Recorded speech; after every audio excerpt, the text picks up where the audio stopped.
आज शहाबुद्दीन ने कि जो इंतखाबी मौसम है वो आजकल गर्म भी है, बस शोले भी निकल रहे हैं, उसमें से कहीं कहीं से चीखें भी निकल रही हैं, चाहे वो कैंडिडेट हैं चाहे वो लीडरान हैं, उन सब की। जो मंजरनामा हमारे सामने है वो ये है कि यूँ लगता है जैसे अपनी पार्टी से कोई भी खुश नहीं है। मेरा इशारा तीन मेन स्ट्रीम पार्टियों की तरफ है, वो चाहे PTI है, चाहे PMLN है, चाहे वो पाकिस्तान पीपल्स पार्टी है। सभी के वर्कर्स नाराज़ से लगते हैं। कहीं किसी को टिकट दे दी है तो उस पर नाराज़ हैं, कहीं उनको इग्नोर किया गया है तो उस पर नाराज़ हैं। आप ये देखिए कि इस वक्त दो बड़ी पार्टीज जो हैं, पीपल्स पार्टी की तो खैर चले अलहदा बात कर लेते हैं हम।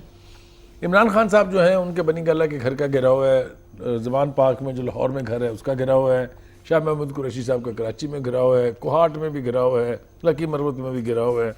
इसी तरह से पाकिस्तान मुस्लिम लीग का कम अज़ कम लाहौर जैसे जगह में जिसे उनका किला कहा जाता था या कह लें तख्ते लाहौर कहा जाता है, वहाँ कम अज़ कम 5 हलकों में कारकुन जो हैं वो नाराज़ हैं और टिकट के इश्यूज़ जो हैं वो इतने गंभीर हो गए हैं कि ऐसे लगता है कि जूतियों में दाल बट रही है। ये मैं जानबूझ के इसलिए कह रहा हूँ कि एक जमात जो इतने अरसे से इंतखाबी अमल का हिस्सा है, 4, 5, 6, 7, 8 इलेक्शंस वो लड़ चुके हैं, तो उसको तो कंपैरेटिवली बहुत ज़्यादा ऑर्गेनाइज होना चाहिए था।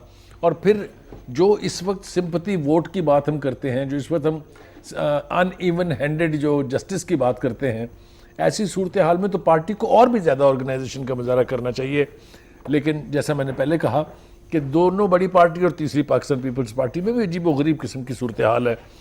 एक तरफ अदालतें जो हैं वो कभी तरीके इंसाफ के किसी लीडर को डिस्क्वालीफाई कर देती हैं। आप देखें, आपके सामने जहांगीर तरीन साहब लाइफ के लिए डिस्क्वालीफाई हो चुके हैं। चलिए उनको आप कहिए कि वो मेक गुड था नवाज शरीफ को नाहल करने का। उसके बाद आप देखिए कि अभी कंटेम्प्ट ऑफ कोर्ट के खाते में ये दानियाल अजीज़ साहब जो हैं उसको 5 साल के लिए डिस्क्वालीफाई कर दिया गया है।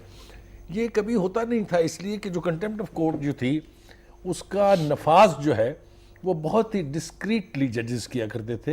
ये इतना एक्सटेंसिवली और इतना आम कभी नहीं होता था, और यही वजह